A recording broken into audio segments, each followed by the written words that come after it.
Well, hey, Chelsea. Thank you for joining us today. I am so excited for people to get to know you and your story. And I know I have loved getting to know you over the past couple months. As many of you already know and have seen on the website, Chelsea is one of our writers.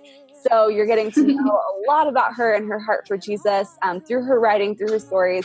But today we get the privilege of having coffee together and hearing more about who Chelsea is and who she's becoming. Yes. So to kick things off, Chelsea, why don't you tell us who is Chelsea? Yeah. Okay. So my name is Chelsea Jones. I work at Crosspoint Church. It's a place in Nashville, Tennessee, as the digital communications coordinator. So that's basically everything with our website, social media, any type of digital communications that's like being communicated to our entire church. So emails, just anything like that. And then a little bit more about me. I really like reading and writing, hence the blog. I really like coffee, hence the coffee. Lots of coffee.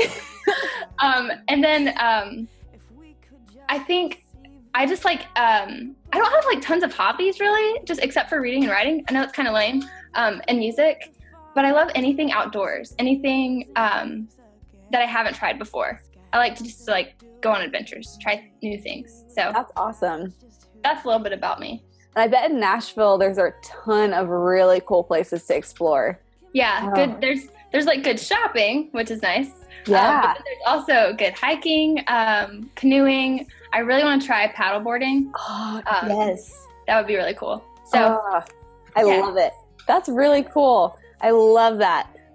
So as all of you are seeing, we have coffee. We're chatting over coffee. And one of the questions I really wanted to ask Chelsea is if she were sitting across the table from one of you, from another woman on her own becoming journey, what would you say?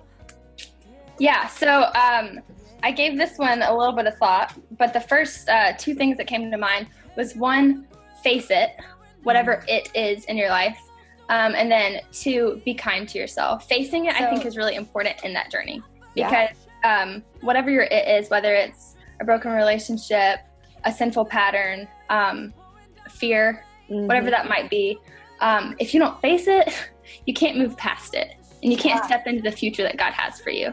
So I think that's the first thing I would say to someone on their becoming journey is just face whatever it is so God can use you completely. That's good. And then, well, I don't know if it's that good, but okay. It is good. I believe you.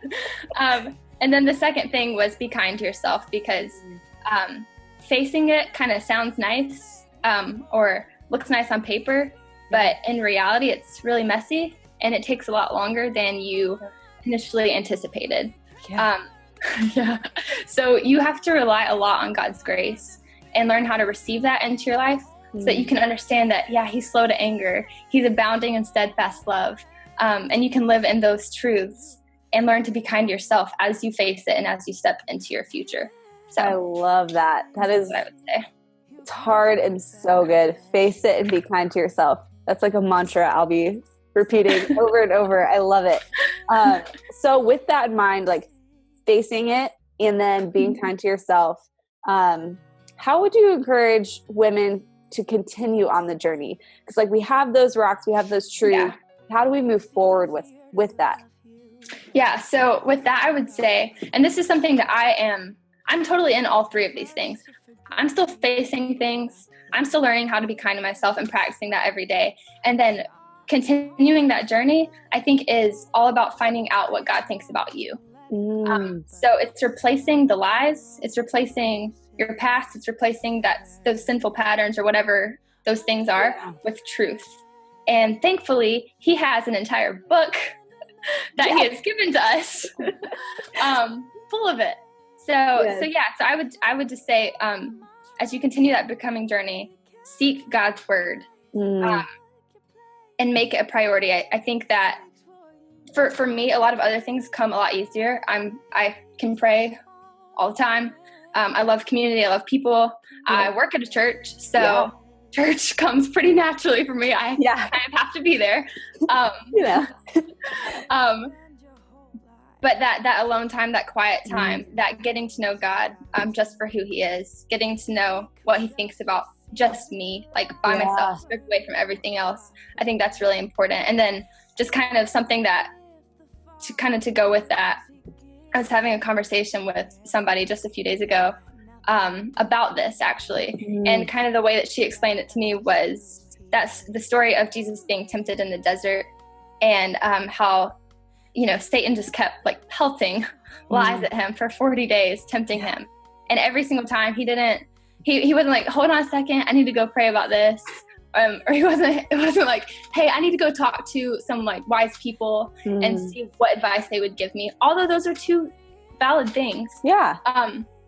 No, every single time he came back with truth. He came back with what God has said. So, I think just like equipping yourself with that truth is really important. I love that. Wow. That's absolutely incredible. Face it, be kind to yourself, and equip yourself with truth. Don't even take the lies. Like, that's really good. It's arming yourself, like, to go to battle. Absolutely. Yeah, absolutely. I love it. Thank you for sharing your wisdom. Thank you for writing and fanning the flame of this becoming journey. I am super excited. I'm on the journey with you. Me too. I'm excited that everybody had the opportunity to meet you. And for all of you watching, make sure to tune in on Mondays as Chelsea shares her story and more of how she's experiencing her becoming journey. You can also connect with her on social media as well. So thank you for joining us this morning, Chelsea, and we'll talk to you later. Thank you so much.